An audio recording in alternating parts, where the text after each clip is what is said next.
இந்த படத்துடைய ஓப்பனிங் சீனே 2007 நல்லா ஜூன் மழை பெஞ்சிட்டு இருக்கக்கூடிய ஒரு நடுராத்திரி. அப்படிப்பட்ட ராத்திரியிலே இப்போ ஒரு கார் பிரேக் டவுன் ஆகி நிக்குது. அந்த காருக்குள்ள தான் இந்த படத்துடைய ஹீரோவான வேங் இருக்காரு. கையில செல்போனை வச்சுக்கிட்டு ஒரு சிக்னல் கிடைக்காம உட்காந்துட்டு இருக்க. அப்ப திடீர்னு காதை கிழிக்கிற மாதிரியான ஒரு ஹெவி சவுண்ட் என்னடா அப்படின்னு சொல்லிட்டு ஓடி போய் பார்த்தா ஒரு பயங்கரமான கார் ஆக்சிடென்ட். கார் செமையா அடிபட்டு இருக்குது. அதை ஓடிட்டு வந்த ஆள் ஆல்ரெடி செத்து போயிட்டாரு. ஆனா பக்கத்துலயே ஒரு பொண்ணு இருக்காங்க. அவங்களுக்கு உயிர் ஏதோ கொஞ்சம் இருக்க. இந்த இடத்துல இந்த படத்துடைய டைட்டில் போட்டு இந்த படத்தை ஆரம்பிக்கிறாங்க. இப்ப அப்படியே கட் பண்ணா இதெல்லாம் நடந்து ஒரு 9 வருஷம் கழிச்சு வழக்கம் போல கார்ல வேலைக்கு போயிட்டு இருக்கக்கூடிய நம்ம ஹீரோ தான் காட்டுறாங்க. வழக்கமா இல்லாத அளவுக்கு இப்ப டிராபிக் அதிகமா இருக்கு.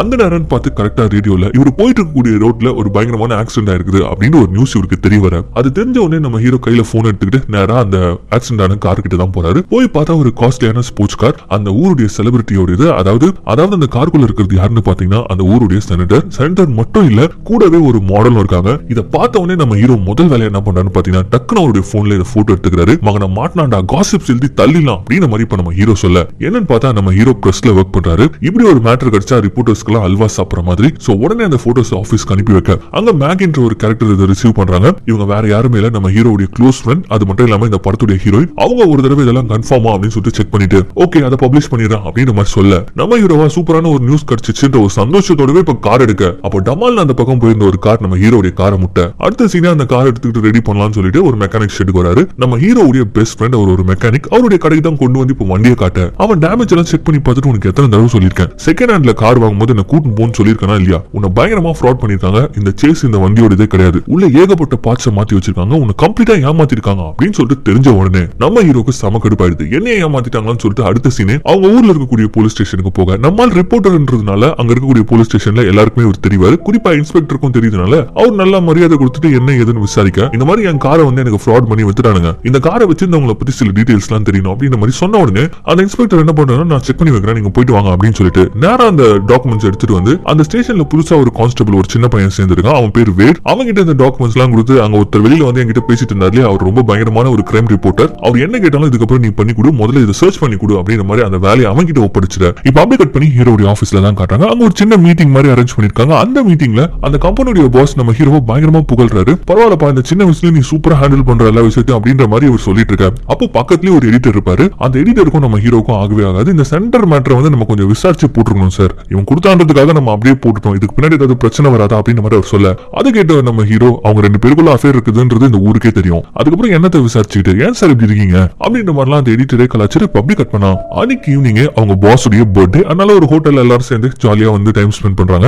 அந்த இடத்துல வச்சு நம்ம ஹீரோக்கு அடுத்த ப்ரொமோஷன் கொடுக்க போறோம் அப்படின்ற விஷயத்தையும் பாஸ் சொல்ல சோ ரொம்ப சந்தோஷமா நம்ம ஹீரோ இந்த பார்ட்டி அட்டெண்ட் பண்ணிட்டு கிளம்ப கூடவே ஃப்ரெண்டு மேகியும் வராங்க. பட் அவங்க கண்ணை கசக்கிட்டு உட்காந்துட்டு இருக்கிறத நம்ம ஹீரோ பார்த்த உடனே உனக்கும் அவனுக்கும் சுத்தமா செட் ஆகல, அவன் உன்னை போட்டு ஹர்ட் பண்றாங்க, அப்புறம் எதுக்கு அவன் பின்னாடி நீ போயிட்டு இருக்க அப்படின்னு மாதிரி கேட்க இந்த இடத்துல நம்ம மேகி வேற யாரு கூட கமிட்டடா இருக்காங்க. பட் அது சரியா ஒர்க் அவுட் ஆகல அப்படின்னு மாதிரி ஒரு விஷயத்தை காட்ட இவங்க ஆல்ரெடி போதில இருக்காங்களா, இல்ல நம்ம ஹீரோ வேற ப்ரொமோஷன் எல்லாம் வாங்கிக்கிறாரா. சோ இந்த இடத்துல மேகியை நம்ம ஹீரோ ஆறுதல் படுத்த அவங்க நம்ம ஹீரோ பயங்கரமா ஆறுதல் படுத்திடுறாங்க. ரெண்டு பேருக்குள்ள எல்லாமே நடந்து முடிஞ்சிடும். இப்ப அப்படியே கட் பண்ணா அடுத்த நாள் காலையில ஒரே பரபரப்பு. நம்ம ஹீரோடைய பேர் நியூஸ்ல அடிப்படுது. என்னன்னு பார்த்தா அந்த செனட்டர் என்ன பண்ணிருக்காருன்னு பாத்தீங்கன்னா நம்ம ஹீரோ மேல ஒரு பெரிய கேஸே ஃபைல் பண்ணிருக்காரு. அதுக்கு காரணம் நானும் என் மனைவியும் 4 மாசத்துக்கு முன்னாடி நாங்க ரெஜிஸ்டர் மேரேஜ் பண்ணிக்கிட்டோம். அது தெரியாம எங்களை பத்தி கிசு எழுதுன அந்த பத்திரிகையை நாங்க சும்மா விட போறது கிடையாது. நான் கேஸ் போட்டுட்டு அந்த கம்பெனியை நான் சூ பண்ண போறேன் அப்படின்ற மாதிரி தான் சென்டர் பேட்டி கொடுத்துட்டு இருக்க. அவ்வளவுதான் ஆபீஸ்ல வச்சு நம்ம ஹீரோவை கிழிக்க ஆரம்பிச்சாங்க. குறிப்பா அந்த எடிட்டர் அப்பவே சொன்ன எங்க கேட்டீங்க அப்படின்ற மாதிரி சொல்லிட்ட. இந்த மேட்டர்னால நம்ம ஹீரோடைய வேலைக்கு ஒரு சின்ன ஒரு ஆப் ஏற்பட இதுக்கடையில நம்ம ஹீரோ போலீஸ் ஸ்டேஷன்ல கார் டீடைல் கேட்டிருந்தாரு இல்லையா. சோ அது ரெடி ஆயிடுச்சு அப்படின்னு சொல்லிட்டு இவரை கூப்பிட்டு விட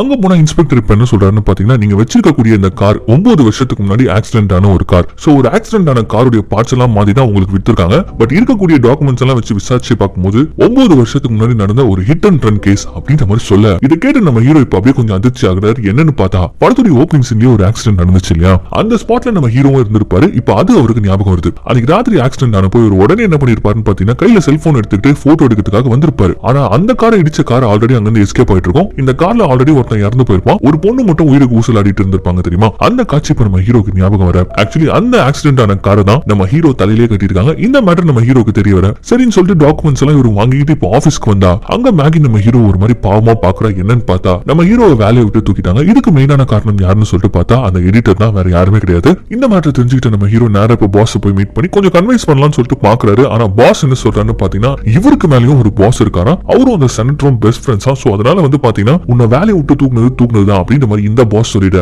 மனசு உடைஞ்சு போன ஹீரோ நேரா அவருடைய பெஸ்ட் ஃப்ரெண்டுடைய மெக்கானிக் ஷாப்புக்கு அவங்க கூட சேர்ந்துட்டு தண்ணி போட்டுட்டு இருக்க. அப்ப மறு மறுபடியும் அந்த 9 வருஷத்துக்கு முன்னாடி நடந்த அந்த ஒரு விஷயம் தான் அவருக்கு ஞாபகம் வந்துட்டே இருக்கு. இவர் பார்த்த அந்த ஒரு ஆக்சிடென்ட் எப்படி நடந்திருக்கு பாரு, நான் தான் அந்த ஆக்சிடென்ட் பார்த்த ஐ விட்னஸ், ஆனா அந்த ஆக்சிடென்டல் காரை என் தலையிலே கட்டிருக்கானுங்க பாரு அப்படின்ற மாதிரி ஒரு பயங்கரமா போதையில புலம்பிட்டு இருக்கு. அப்ப பக்கத்துல இருந்த ஃப்ரெண்டு, டே மச்சான், நம்ம ஒரு சின்ன ஊரு, இங்க எது நடந்தாலும் ஒண்ணுத்துக்கு ஒண்ணு தொடர்பு இருக்கிற மாதிரி தான் இருக்கும், நீ எதுக்கு தேவையில்லாம பழச நினைச்சிட்டு இருக்க, போய் ஒழுங்கா வீட்டுல போய் தூங்குடா அப்படின்ற மாதிரி சொல்லி அனுப்ப நம்ம ஹீரோ வீட்டுக்கு டாக்ஸில கிளம்புறாரு. அப்படி கிளம்பும் போது யாரோ ஒருத்தர் நம்ம ஹீரோ நோட்டம் விடுற மாதிரியான ஒரு சீன் இப்ப நமக்கு காட்ட நம்ம ஹீரோவும் கிளம்பி வீட்டுக்கு வந்துறாரு. ஆனா அவருக்கு தூக்கமே வர மாட்டேது. மறுபடியும் அந்த 9 வருஷத்துக்கு முன்னாடி நடந்த அந்த ஒரு ஆக்சிடென்டே ஒரு மைண்ட் ஃபுல்லா இருக்க. அப்பதான் ஒரு விஷயம் நம்ம ஹீரோக்கு ஞாபகம் வருது. 9 வருஷத்துக்கு முன்னாடி அப்பயும் ஒரு ரிப்போர்ட்டர் தான் இருந்திருப்பாரு. அந்த ஆக்சிடென்ட் நடந்த ஸ்பாட்டை போட்டோ எடுத்திருப்பாரு. அந்த போட்டோஸ் எல்லாம் எடுத்து இப்ப பார்க்கும்போது தான் ஒரு விஷயம் இருக்கு தெரிய வருது. நிறைய போட்டோஸ் வந்து காணோம், டெலீட் பண்ணப்பட்டிருக்கு. இப்ப இதை பார்த்த உடனே நம்ம ஹீரோக்கு ஏதோ ஒன்று தப்பா இருக்கு அப்படின்ற மாதிரி தோண அடுத்த நாளே இப்ப என்ன பண்றாருன்னு பாத்தீங்கன்னா வேலையை விட்டு தூக்கிட்டாங்க. பட் மேகி இருக்கா இல்லையா, அவ ஹெல்ப்போட ஆபீஸ்க்குள்ள பூந்து அந்த ஆக்சிடென்ட் நடந்த அன்னைக்கு இன்னொரு கிரைம் ஒன்று நடந்திருக்கும். இப்ப அந்த கிரைமை பத்தி நம்ம ஹீரோ விசாரிக்க அந்த ஊர்லயே ஒரு மிகப்பெரிய பணக்காரர் அவருடைய குழந்தைய ஒரு கும்பல் கடத்தி வச்சுக்கிட்டு ஒரு மிகப்பெரிய ரான்சம் அமௌண்ட்டை கேட்டிருக்காங்க. அந்த பணக்காரரும் அந்த கும்பல் கிட்ட காசை கொடுத்திருக்காரு. ஆனா அந்த கும்பல் அந்த குழந்தைய கொடுக்காம தலைமறைவாயிட்டாங்களாம். இன்ன வரைக்கும் அந்த பெண் குழந்தை கிடைக்கல அப்படின்ற மாதிரி ஒரு விஷயத்த நம்ம ஹீரோ படிக்க கூடவே அன்னைக்கு ராத்திரி நடந்த ஆக்சிடென்ட் அப்போ அந்த கார்ல ஒரு பொண்ணு உயிரோட இருந்திருப்பா இல்லையா, அவளுக்கு என்னாச்சு அப்படின்னு சொல்லிட்டு இப்ப பார்க்கும்போது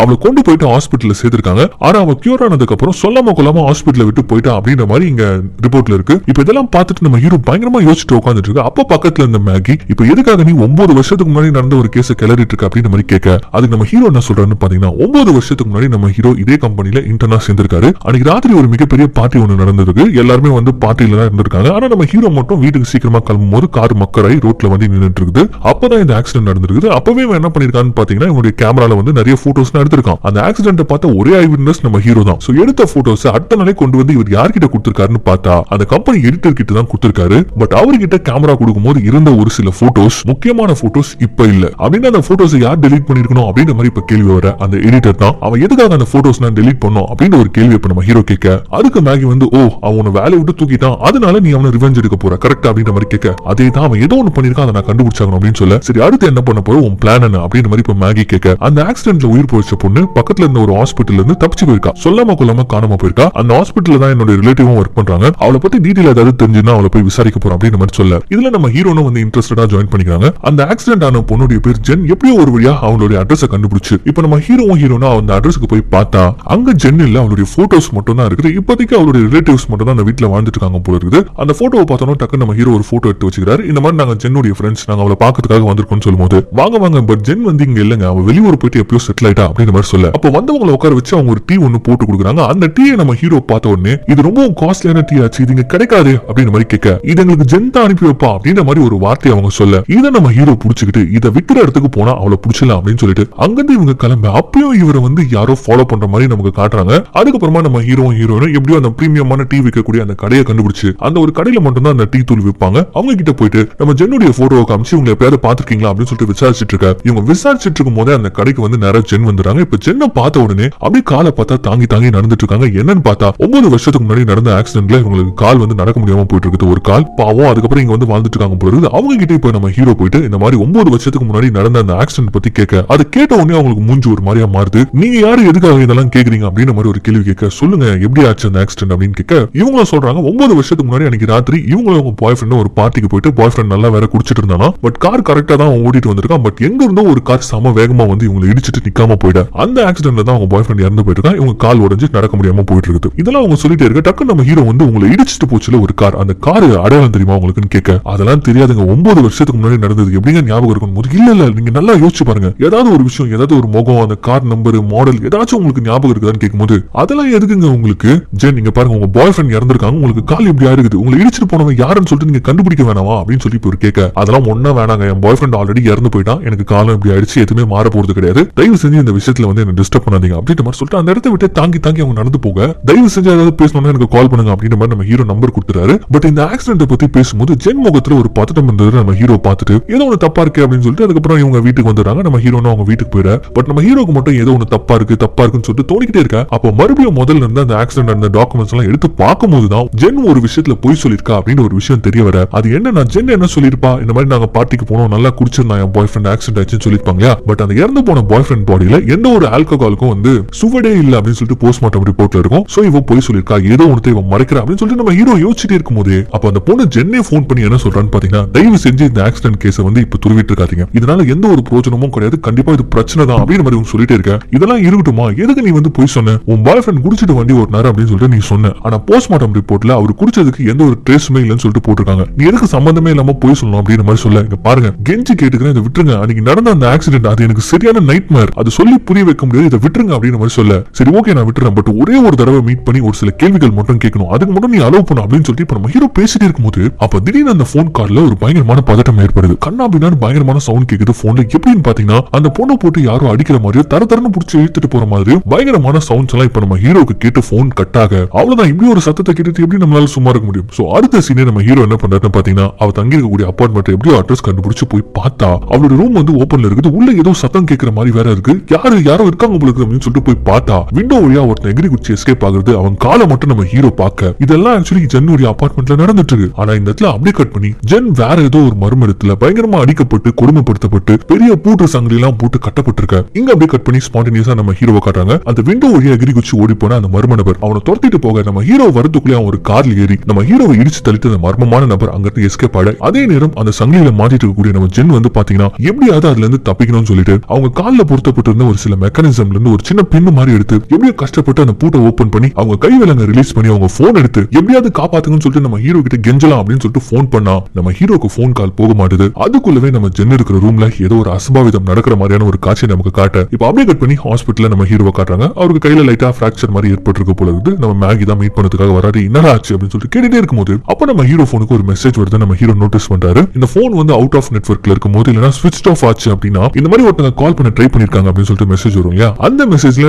ஜென்னுடைய நம்பரை நம்ம ஹீரோ பார்த்த உடனே நம்ம இங்க இருந்து கிளம்பணும் அப்படின்னு சொல்லிட்டு சம வேகமா வண்டி எடுத்துட்டு அந்த ஹாஸ்பிட்டலை விட்டு வெளியில வராங்க. அப்படி வெளியில வரும்போது குறுக்க ஒரு வண்டி வந்து சர்க்குன்னு நம்ம மேகி பிரேக் அடிக்க, அப்போ அந்த இடத்துல ஒரு பார்க்கிங் மிரர் இருக்குது. அந்த பார்க் பண்ணும்போது வண்டி இடிக்குதா அப்படின்னு சொல்லிட்டு பாக்கிறதுக்காக ஒரு மாதிரியான மிரர் வச்சிருப்பாங்க. அந்த மிரரை வந்து நம்ம ஹீரோ பார்த்துட்டு நோட்டீஸ் பண்ணிக்க இப்ப கட் பண்ண அடுத்த சீனை இவருக்கு தெரிஞ்ச ஒரு பழைய இன்ஃபார்மர் போலீஸ் மாதிரி அவரை மீட் பண்ணி கடைசியா ஜென் நம்ம ஹீரோக்கு போன் பண்ண ட்ரை பண்ணதுக்கு அப்புறமா ஒரு வாய்ஸ் மேல அனுப்பி வச்சிருக்கா. என்ன காப்பாத்துங்க, என்ன எப்படியாவது வந்து காப்பாத்துங்க அப்படின்ற மாதிரி பயத்தோட அழுதுகிட்டு அனுப்பி வச்சிருக்கா. அதை அனுப்பி ஒரு பொண்ணு வந்து உயிருக்கு போராடிட்டு இருக்கா. அவரை நம்ம காப்பாத்தி ஆகணும், தயவு செஞ்சு இவளை ட்ரேஸ் பண்ணுங்க, இவ கால் பண்ணும்போது எங்க இருந்தான்றது எனக்கு கண்டுபிடிச்சு கொடுங்க அப்படின்ற மாதிரி சொல்லிட்டு நேரா வீட்டுக்கு வந்த ஹீரோ இப்ப என்ன பண்றான்னு பாத்தீங்கன்னா மறுபடியும் அந்த ஆக்சிடென்ட் ஆன அன்னைக்கு இவன் எடுத்த போட்டோஸ், அதுல முக்கியமான போட்டோஸ் வண்டியோட டீடைல் இருக்கக்கூடிய போட்டோஸ் எல்லாமே வந்து பாத்தீங்கன்னா டெலீட் பண்ணிட்டாங்க. ஆனா அந்த போட்டோல இதே மாதிரி ஒரு மிரர் இருந்ததை நம்ம ஹீரோ பாத்துருப்பான். இப்ப அந்த மிரரை ஜூம் பண்ணி பார்க்கும்போதுதான் இந்த இடத்துல கிடைக்குது பாருங்க நம்ம ஹீரோக்கு ஒரு தரமான க்ளூ. அங்க இருந்த மிரர்ல இவங்களை இடிச்சுட்டு போன கார் அங்க இருந்து கிளம்பி போகும்போது அந்த காருடைய நம்பர் அரைகுறையா அந்த கண்ணாடியில தெரியும். பட் அந்த கார் பிளாக் மெர்சிடிஸ் நம்பர் மட்டும் வந்து பாத்தீங்கன்னா ஒரு 2 நம்பர் மங்களா தெரியுதுனால டக்கு நம்ம ஹீரோ என்ன பண்றான்னு பாத்தீங்கன்னா அதை பார்க்கும்போது ஒரு மாதிரி நம்பர்ஸ் இருக்கும் இல்லையா, பார்க்கறதுக்கு 8 மாதிரி இருக்கும், 6 மாதிரி இருக்கும். அந்த மாதிரி இருக்கக்கூடிய காம்பினேஷன் நம்பர்ஸ் எல்லாம் நோட் பண்ணிக்கிட்டு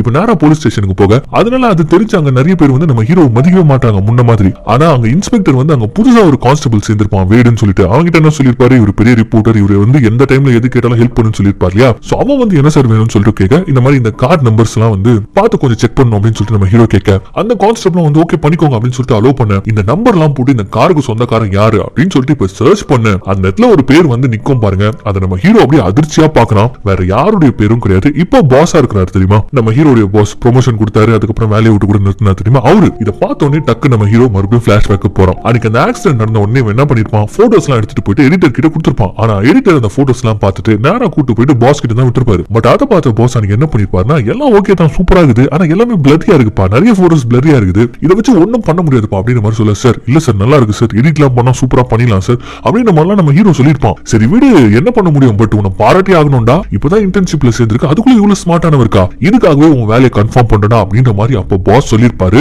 இப்ப இந்த மேட்டரை நம்ம ஹீரோ அப்படின்னு ஞாபகப்படுத்தி சிங்க் பண்ண அப்படியே கட் பண்ணி அந்த குறுந்தாடி பாஸ் தான் காட்டுறாங்க. அவனுக்கு அடுத்த ராத்திரில ஒரு போன் வருது. அந்த போன் வந்த உடனே அவரும் ஒரு மாதிரி பதட்டமாயி எங்கேயோ கிளம்புறாரு. அதே சமயம் நம்ம ஹீரோக்கு வந்து பாத்தீங்கன்னா அவங்க மெக்கானிக் ஃப்ரெண்ட் இருப்பார் தெரியுமா கேரேஜ்ல, அவர்கிட்ட இருந்து ஒரு கால் இப்ப வருது. மச்சான் 9 வருஷத்துக்கு முன்னாடி நடந்த அந்த ஆக்சிடென்ட், அதை பத்தின உண்மையை நான் வந்து உங்ககிட்ட சொல்லணும்டா அப்படின்ற மாதிரி ஒரு மாதிரி சோகமா வந்து வாய்ஸ் மெயில் அனுப்பியிருக்காரு. அவ்வளவுதான் அடுத்த சீனே கார் எடுத்துட்டு செம்ம வேகமா அந்த மெக்கானிக் ஷெட்டுக்கு போய் ரீச் பண்ணி போய் பார்த்தா அங்க அந்த மெக்கானிக் ஃப்ரெண்ட் இறந்து போய் கிடக்குறான். மேல இருந்து விழுந்து தலை உடைஞ்சு இறந்து போயிருக்கான். இப்ப அதே இடத்துல நம்ம ஹீரோடைய பாஸ் வந்திருக்காரு. 2 பேரும் அவனுடைய பணத்தை பார்த்துட்டு மூஞ்ச பாத்துக்க அடுத்த சீனே போலீஸ்க்கு கால் பண்ணிட. இந்த இடத்துல படம் பார்த்துட்டு நமக்கு ஒரே ஒரு ஃபீல் தான் வரும், எவ்வளவு சஸ்பென்ஸ்டா எங்கடா கூட்டு போயிட்டு இருக்கீங்க அப்படின்ற மாதிரி ஒரு ஃபீல் இப்ப நமக்கு வர. இந்த இடத்துல நம்ம இவ்வளவு நேரமா ஹோல்ட் பண்ணி வச்சு இந்த சஸ்பென்ஸ் எல்லாம் உடைச்சு பல ட்விஸ்ட்களை இப்ப தூவ ஆரம்பிக்கிறாங்க. 9 வருஷத்துக்கு முன்னாடி ஆக்சிடென்ட் பண்ணிட்டு போன கார் ஒரு பிளாக் மெர்சிடிஸ், அதோட நம்பர் இதுதான். இப்பதான் போலீஸ் ஸ்டேஷன்ல போய் செக் பண்ணிட்டு வரேன். அந்த காருக்கு சொந்தமானவர் வேற யாருமே கிடையாது, நீங்க தான் அந்த ஆக்சிடென்ட் பண்ணீங்க அப்படின்னு மாதிரி நம்ம ஹீரோ கேட்க, அப்ப அந்த இடத்துல ஒரு ட்விஸ்ட் அவர் எடுத்து வைப்பாரு பாருங்க.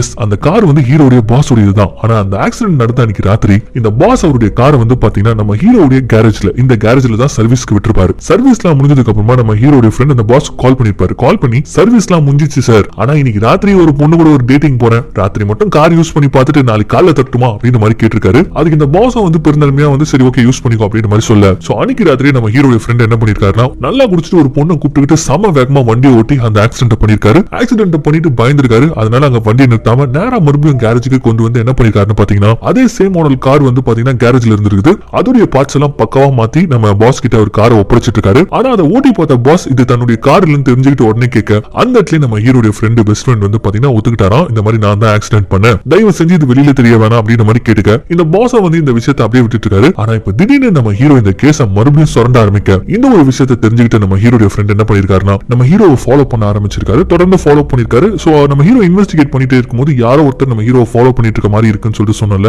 அது வேற யாருமே இல்ல நம்ம ஹீரோடைய ஃப்ரெண்ட் தான். சோ இப்படி ஹீரோவை ஃபாலோ பண்ணி அந்த ஜென்னுடைய அட்ரஸ் அவரும் கண்டுபிடிச்சிருக்காரு. அந்த பொண்ணு கிட்ட போயிட்டு சாரி கேட்கலாம், ஏதாவது ஒரு அமௌண்ட் கொடுக்கலாம் அப்படின்ற மாதிரி வீட்டுக்கு போகும்போது தான் அங்க ஜென் வந்து ஆல்ரெடி காணாம போயிருக்கா. அதே நேரம் நம்ம ஹீரோ வந்து பாத்தீங்கன்னா ஜென்னை பாக்கிறதுக்காக வீட்டுக்கு வந்திருக்காரு. நம்ம ஹீரோ கிட்ட மாடிக்க கூடாதுன்னா அந்த இடத்துல நம்ம ஹீரோடைய ஃப்ரெண்ட் தப்பிச்சிருக்காரு. சோ அந்த ஜன்னல்ல இருந்து தப்பிச்சு வெளியில குச்சி ஓடுனது வேற யாருமே கிடையாது, நம்ம ஹீரோடைய ஃப்ரெண்ட் தானா. அதுக்கப்புறமா நம்ம ஹீரோ இடிச்சு தள்ளிட்டு அங்க இருந்து அவர் எப்படியோ தப்பிச்சிட்டு இருக்காரு. ஆனா இந்த ஒரு விஷயம் அவர் பயங்கரமா விருத்திக்குள்ளாக்கி இருக்குது. நண்பனுக்கு எப்படி பண்ணிட்டோம், அதுக்கப்புறம் அந்த ஆக்சிடென்ட் பண்ணது இந்த குற்ற உணர்ச்சி எல்லாம் சேர்ந்துதான் இந்த மெக்கானிக் அதாவது ஹீரோடைய ஃப்ரெண்ட் சூசைட் பண்ணிட்டு இறந்து போனதுக்கு காரணமா இருந்திருக்கு அப்படின்ற மாதிரி இப்ப அந்த பாஸ் எல்லா விஷயத்தையும் சொல்ல, அதுக்கப்புறம் போலீஸ் வந்து பாடியை ரெக்கவர் பண்ணிக்கிறாங்க. அவங்க மனைவி கிட்டயும் வந்து பாத்தீங்கன்னா பல கேள்விகள் கேட்கறாங்க. உங்களுக்கும் உங்க ஹஸ்பண்டுக்கும் பிரச்சனை இருந்தது, அதனாலதான் வந்து அவர் சூசைட் பண்ணிட்டு இறந்து போயிட்டாரு, அந்த மாதிரி கேள்வி கேட்டுட்டே இருக்க.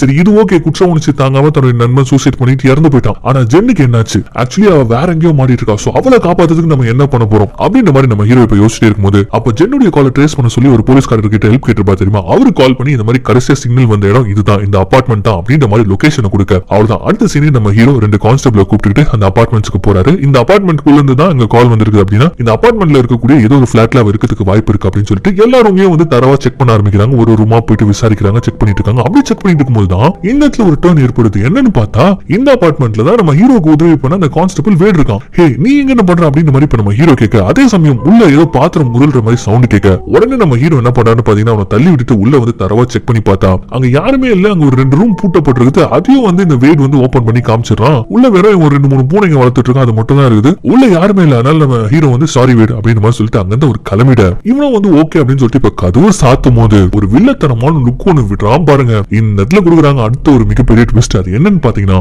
அப்படியே கட் பண்ணி 9 வருஷத்துக்கு முன்னாடி இந்த வேட தான் காட்டுறாங்க. அப்ப இவன் ஒரு போலீஸே கிடையாது. அப்ப கூட வந்து பாத்தீங்கன்னா இந்த ஆக்சிடென்ட் ஆனதுக்கு அப்புறமா அந்த பொண்ணு ஹாஸ்பிட்டல்ல இருந்து காணாம போயிருப்பா அப்படின்னு சொல்லிட்டு சொல்லிருப்பாங்க இல்லையா. அவ காணாமலாம் போயிருக்க மாட்டா. இந்த பாவி தான் அவளை கடத்திட்டு வந்திருப்பான். கடத்திட்டு வந்து இந்த வீட்டுல வச்சு லாக் பண்ணி ஹேண்ட்கஃப் எல்லாம் போட்டு லாக் பண்ணி ஆக்சுவலி அவன் வந்து ஜென்னுடைய ஃப்ரெண்ட் போல இருக்குது. பட் ஒன் சைடா லவ் பண்ணிட்டு இருந்த சைக்கோ போல இருக்குது இவன். சோ யாருக்கும் தெரியாம அவளை கடத்திட்டு வந்து வச்சு அவளை பயங்கரமா வந்து டார்ச்சர் பண்ணிருக்கான். பாத்துக்கிறன்ற பேர்ல அவளுக்கு ஊட்டி விடுறது, அவளை கிளீன் பண்றது, அவளை அபியூஸ் பண்றதுன்னு சொல்லிட்டு பல நரக வேதனைகளை அவளுக்கு கொடுத்திருக்கான். இதுக்கடையில இவன் கையில நிறைய பணமும் இருந்திருக்கு, பேக் முழுக்க பணமும் இருந்திருக்கு. இப்படி அந்த நரக வாழ்க்கையில நம்ம ஜென்னுடைய வாழ்க்கையும் போயிட்டே இருந்திருக்கப்போ ஒரு நாள் திடீர்னு நம்ம 2 பேரும் ஒன்னா சேர்ந்து வாழ்றதுக்கு தேவையான பணமும் நம்ம கிட்ட இருக்கு, காதலும் நம்ம கிட்ட இருக்கு அப்படின்னு சொல்லிட்டு ஒரு நாள் கட்ட அவிழ்த்து விட்டுருக்கான். அந்த சமயம்னு பார்த்து ஜென் வந்து பாத்தீங்கன்னா அந்த பணத்தையும் எடுத்துக்கிட்டு அங்கிருந்து எஸ்கேப் ஆயிருக்கா. அதுக்கப்புறம் 9 வருஷத்துக்கு இந்த சைக்கோவால நம்ம ஜென்னை தேடி கண்டுபிடிக்கவே முடியல. எது வரைக்கும் நம்ம ஹீரோ இந்த கேஸ கையில் எடுக்கிற வரைக்கும். சோ என்னைக்கு நம்ம ஹீரோ அந்த காரை பத்தின டீடைல கேட்டாரோ அன்னையில இருந்து இவன் நம்ம ஹீரோவை ஃபாலோ பண்ண ஆரம்பிச்சிருக்கான். எதுக்கு ஜென்னை தேடி கண்டுபிடிக்கணும்ன்றதுக்காக ஜென்னை கண்டுபிடிச்சிருக்கான். மறுபடியும் கடத்திட்டு வந்து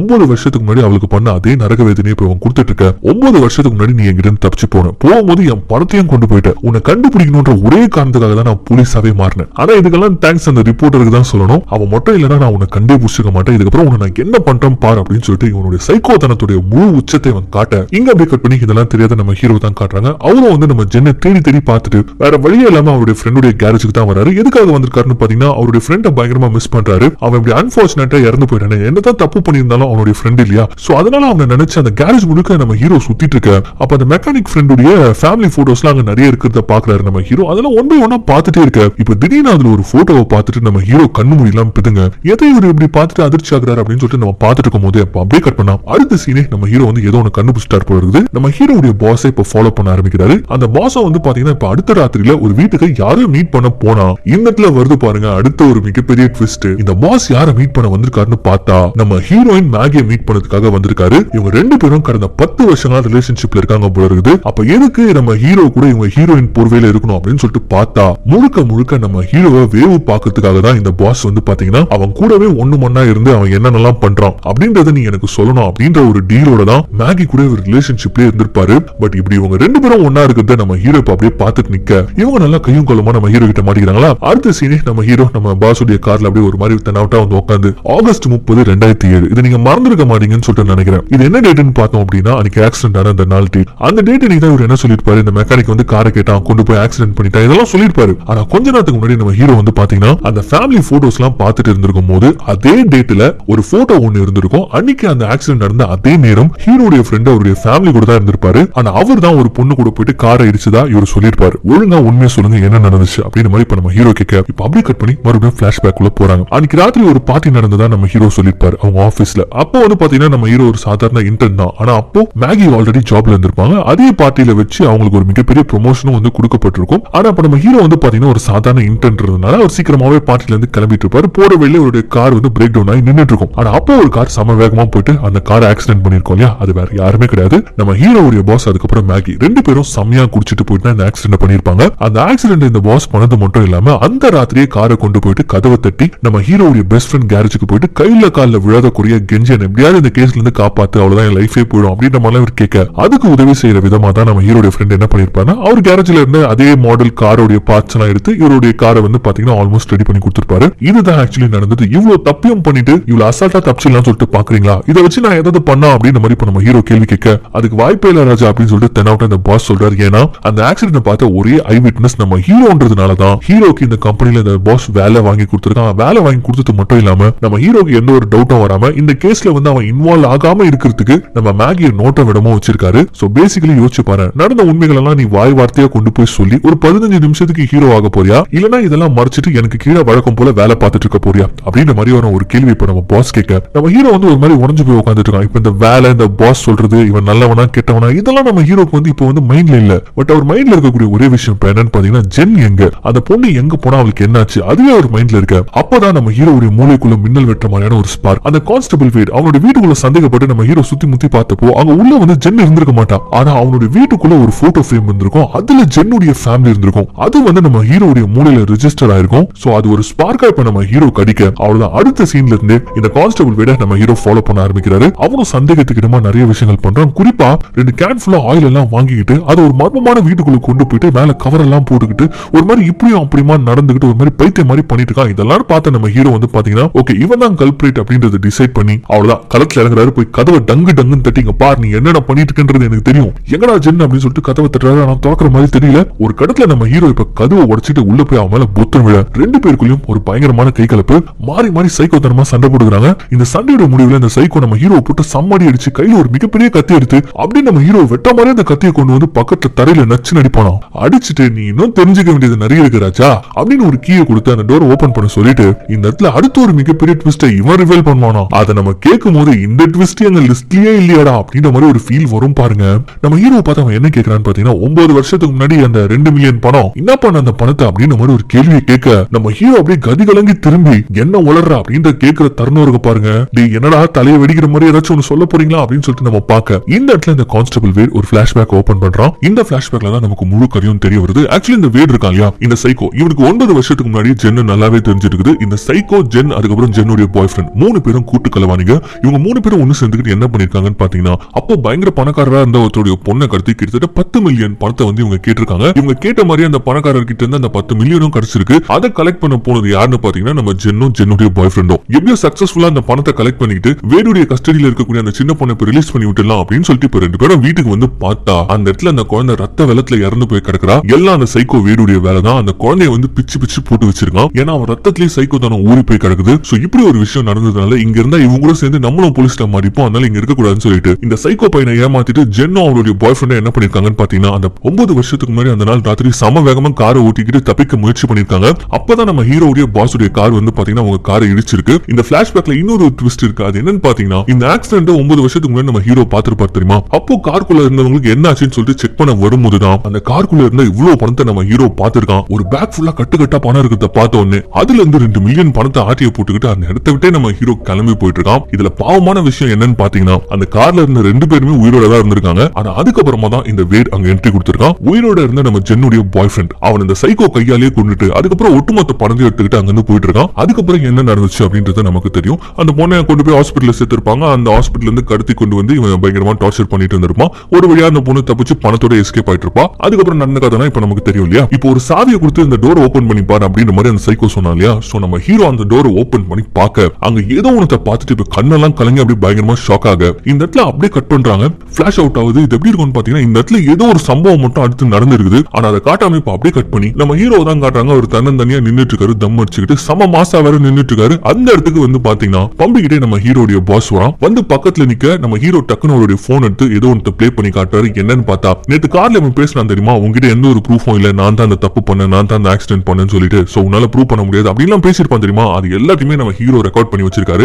அதை கேட்டுட்டு அவன் ஒரு மாதிரி பார்த்துட்டு இந்த உல்ஃப் நல்லாவே வளர்ந்துருச்சு அப்படின்ற மாதிரி நம்ம ஹீரோ பார்த்துட்டு அங்க இருந்து தலையை குஞ்சிக்கிட்டு போறான். இந்த சீனை கட் பண்ணி அப்படியே ஒரு சில மாசங்கள் கழிச்சு காட்டுறாங்க. நம்ம ஹீரோ வந்து பாத்தீங்கன்னா பயங்கர சூட் எல்லாம் போட்டுக்கிட்டு அவனுடைய ஆபீஸ்ல நின்னுட்டு இருக்கான். போன்ல இவருடைய ஃப்ரெண்டான போலீஸ், அதாவது ஜென்னுடைய லொகேஷனை கண்டுபிடிக்கிறதுக்கு உதவி பண்ணிருப்பார் தெரியுமா, எக்ஸ் போலீஸ், அவருக்கு கால் பண்ணி எல்லாம் முடிச்சிட்டீங்களா அப்படின்ற மாதிரி கேட்க, எல்லாம் முடிச்சிட்டோம், ஃபியூச்சர்ல எந்த ஒரு பிரச்சனையும் வராது அப்படின்ற மாதிரி அவர் சொல்ல, அப்படி போன் பேசிக்கிட்டு அப்படியே அவனோட டேபிள்ல திரும்பி பார்த்தா அந்த பிரீமியமான டீ தூள் இருக்கு. அது அப்படியே கையில எடுத்து பார்க்கும்போது ஒரு சின்னதா இவனுக்குள்ள ஒரு பிளாஷ் கட்டா வருது. அது என்னன்னா 2 மில்லியனுக்கான செக் வந்து பாத்தீங்கன்னா ஜென் பேர்ல இவன் எழுதி வச்சிருப்பான். அதாவது நம்ம ஹீரோ எழுதி வச்சிருப்பான். ஆனா அது அவன் கைப்படவே கிழிச்சு போடுறான். எதுக்கு கொடுக்கணும்னு நினைச்சது கிழிச்சு போனோம் அப்படின்ற ஒரு தாட் நமக்குள்ள வரும்போது ஜென் பேர்ல அவங்களுடைய ஃபேமிலிக்கு இந்த பிரீமியமான டீ தூளை இவன் அனுப்பி வைக்கிறான். இவனுக்கு இதெல்லாம் அனுப்பி வைக்கணும். இப்படி ஏகப்பட்ட கேள்விகள் நமக்கு வர அப்ப சம மாசம் அவனுடைய ரூம்ல இருந்து வெளியில வரான். ஆப்போசிட்ல ஹீரோயினும் வரா. இப்போ இந்த கம்பெனிக்கு பாஸ் வேற யாருமே கிடையாது, நம்ம ஹீரோ தான். இது எப்படி நடந்துச்சு அப்படின்னா அவங்க பாஸ பிளாக்மெயில் பண்ணி அவனை வேலையை விட்டு விலக வச்சு இப்ப இந்த இடம் வரைக்கும் நம்ம ஹீரோ வந்திருக்கான். ஆப்போசிட்ல மேகி நடந்து வரா. இந்த இடத்துல இன்னொரு ட்விஸ்ட் நம்ம ஹீரோ ரிவீல் பண்றான். நீ தானே என்ன வேலையில இருந்து தூக்க வச்ச அப்படின்ற மாதிரி கேட்க, நானா அப்படின்ற மாதிரி ஒரு கேள்வி கேட்கும் போது, நடிக்காதடி, என்ன வேலையை விட்டு தூக்கணும்னு ஒரு சில மாசங்களே இவனை வேலையை விட்டு தூக்கும் தான் இவன் நினைச்சிட்டு இருந்த அந்த எடிட்டர் வந்து ஒரு ஓப்பனிங் இருக்குப்பா வந்து ஜாயின் பண்ணிக்கோ அப்படின்னு சொல்லிருக்காரு. யோ போயா, நீயே வேலையை விட்டு தூக்குவ, நடிப்பி அதுக்கப்புறம் அப்படின்ற மாதிரி நம்ம ஹீரோ கேட்க,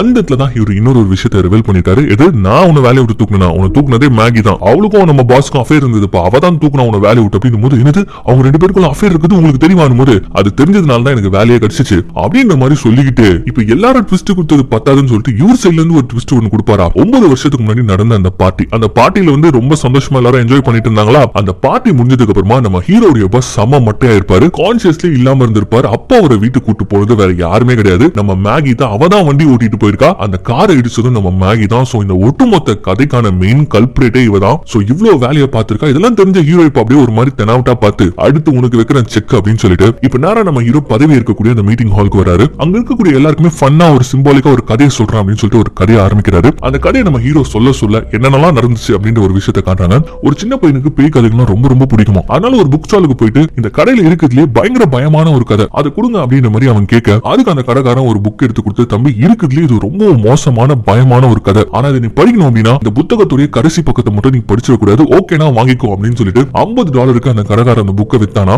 சோ இந்த கதையை சொல்லிட்டே இருக்கும்போது சில காட்சிகளை நமக்கு காட்டுறாங்க. 9 வருஷத்துக்கு முன்னாடி அந்த இரவு ராத்திரி நம்ம ஹீரோ கட்டுக்கட்டா அந்த கால்ல இருந்து பணத்தை எடுத்துக்கிட்டு அங்க இருந்த 2 உயிர்கள் அதை துச்சமா நினைச்சிட்டு அந்த இடத்தை விட்டு கிளம்புன அந்த குற்ற உணர்ச்சியை காட்டுறாங்க. அதுக்கப்புறமா அந்த சைக்கோ வேடுடைய வீட்டுல அவன் சாவியை கொடுத்து ஒரு கதவை திறந்து பார்க்க சொல்லியிருப்பான் தெரியுமா. நம்ம ஹீரோ கூட எதையோ பார்த்துட்டு பயங்கரமா ஷாக் ஆயிருப்பானே, அது என்ன அப்படின்றது இப்ப காட்டுறாங்க. சாவியை வாங்கி கதவு திறந்து நம்ம ஹீரோ பார்த்திருக்கான். இந்த காட்சியை நான் உங்களுக்கு காட்ட முடியாது, பட் அப்படியே சொல்றேன், இமேஜின் பண்ணி பாத்துக்கோங்க. உள்ள 2 கைகள் கால்கள் வெட்டப்பட்டு வெறும் சென்டர் பாடி மட்டும் ரத்தம் ஊத்திக்கிட்டு நம்ம ஜென்னுடைய பாடி அங்க இருந்திருக்குது. இதை பார்த்துதான் நம்ம ஹீரோ ஷாக் ஆயிருக்கான். சோ அப்படி அந்த பொண்ணு ஜென்னுடைய நிலைமையை பார்த்துட்டு நம்ம ஹீரோ கதறி கதறி அழுவ, அப்ப அந்த சைக்கோ வேட் இவளை கண்டுபிடிச்சதுக்கு ஒரு விதத்துல காரணம் நீதான், நீ இல்லனா சத்தியமா இவளை என்னால கண்டுபிடிச்சிருக்க முடியாது அப்படின்ற ஒரு வார்த்தை சொல்ல, ஜென்னுடைய ஒட்டுமொத்த நிலைமைக்கும் தான் காரணம் அப்படின்ற குற்ற உணர்ச்சி இன்னுமே நம்ம ஹீரோக்கு அதிகமா இருக்குது. அதை இன்னுமே அதிகப்படுத்துற விதமா ஒரு ஸ்க்ரூ டிரைவரை கையில கொடுத்து இவ கதையை நீயே முடிச்சு வச்சிரு அப்படின்னு சொல்லிட்டு நம்ம ஹீரோ கிட்ட கொடுத்து குத்த சொல்லிருக்கான். ஆனா அந்த இடத்துல நம்ம ஹீரோ என்ன பண்ணிருக்காருன்னு பாத்தீங்கன்னா அந்த ஸ்க்ரூ டிரைவர் அப்படியே திருப்பி நம்ம ஹீரோ ஒரு சைக்கோவா மாறி அந்த வேலை வந்து சரமாரியா குத்தி கொடூரமா கொலை பண்ணிருக்காரு. அதுக்கப்புறம் நம்ம நடந்ததெல்லாம் பார்த்தோம். இந்த ஆக்சிடென்ட் மேட்டர் பிளாக்மெயில் பண்ணி இவ்வளவு தூரம் நம்ம ஹீரோ வந்து உட்கார்ந்து இருக்காரு. அந்த வீட்டுல இருந்து அந்த 2 போனோம் ஜென், அதுக்கப்புறம் அந்த வேருடைய பணத்தை அந்த போலீஸ் ஆபீசரை வச்சு ரிமூவ் பண்ண வச்சிட்டாரு. இவ்வளவு விஷயத்தையும் நம்ம ஹீரோ பண்ணிட்டு இப்போ ஆபீஸ்ல உட்கார்ந்து இந்த கதையை சொல்லிட்டு இருக்காரு. மறுபடியும் அந்த கதை கண்டினியூ ஆகுது. அந்த பையன் அந்த புக்கை வாங்கின உடனே வேகமா வீட்டுக்கு ஓடி வந்த உடனே அந்த பையன் முதல்ல என்ன பண்ணான்னு பாத்தீங்கன்னா, எதை அந்த கடைக்காரர் பண்ணக்கூடாது சொன்னாரோ கடைசி பக்கத்தை மட்டும் படிச்சிடாதுன்னு சொன்னார் தெரியுமா, அந்த பக்கத்தை தான் இவன் முதல்ல திருப்பி பார்த்திருக்கான். அங்கதான் அந்த பையனுக்கு ஒரு பயங்கரமான அதிர்ச்சி காத்துட்டு இருந்திருக்குது. அந்த ஒட்டுமொத்த புக்கோட விலை வெறும் 50 சென்ட் தான். இதனாலதான் அந்த கடைக்காரன் அந்த கடைசி பக்கத்தை மட்டும் நீ படிச்சிடாத, படிச்சு நான் பயந்துடுவ அப்படின்ற மாதிரி சொல்லியிருக்கான் போல இருக்குது. இந்த கதையை நம்ம ஹீரோ சொல்லி முடிக்க அப்படியே இந்த படமும் முடிவுக்கு வருது. எதுக்கு சம்பந்தமே இல்லாம இந்த கதையை சொன்னாரு அப்படின்ற மாதிரி நீங்க கேட்கலாம். சம்பந்தம் இருக்காது. என்னன்னா கியூரியாசிட்டி. 9 வருஷத்துக்கு முன்னாடி நம்ம ஹீரோ அந்த ஆக்சிடென்ட் பார்த்தப்போ ஜஸ்ட் பணத்தை மட்டும் எடுத்துட்டு வந்துட்டாரு. அது அப்படியே விட்டுனா எந்த ஒரு பிரச்சனையும் இருந்திருக்காது. ஆனா 9 வருஷத்துக்கு அப்புறமா அவருக்குள்ள இருந்த குற்ற உணர்ச்சி காரணமா அந்த பொண்ணுக்கு என்ன ஆச்சு அப்படின்றத தெரிஞ்சுக்க நினைச்ச கியூரியாசிட்டினாலதான் அந்த பொண்ணை கண்டுபிடிச்சாரு. 9 வருஷமா ஒரு கொடூரன் கிட்ட இருந்து தப்பிச்சு ஒரு காலை இழந்து சந்தோஷமா வாழ்ந்துட்டு இருந்த இந்த பொண்ணு நம்ம ஹீரோவால தான் செத்து போயிருக்கா. சோ இந்த குற்ற உணர்ச்சி தாங்காம தான் அந்த வேலையும் கொண்டு இருப்பாரு. ஆக்சுவலி அந்த பொண்ணுக்கு அந்த 2 மில்லியன் பணத்தை கொடுத்துடலாம் அப்படின்னு நினைச்சு அந்த செக் எழுதிருப்பாரு. ஆனா அந்த பொண்ணு இப்போ உயிரோடவே கிடையாது. சோ அதனாலதான் அந்த செக்கை கிழிச்சு போட்டிருப்பாரு. சோ அந்த ஆக்சிடென்டாவே விட்டுருக்கலாம். அதை விட்டுட்டு கடைசி பக்கத்தை திருப்பி பாக்குறேன் அப்படின்னு சொல்லிட்டு இந்த கேஸ மறுபடியும் கிளறதுனால இவருக்கு கிடைச்சது ஒரு பயங்கரமான அதிர்ச்சி தான். சோ இந்த இடத்துல இந்த படத்தை முடிக்கிறாங்க.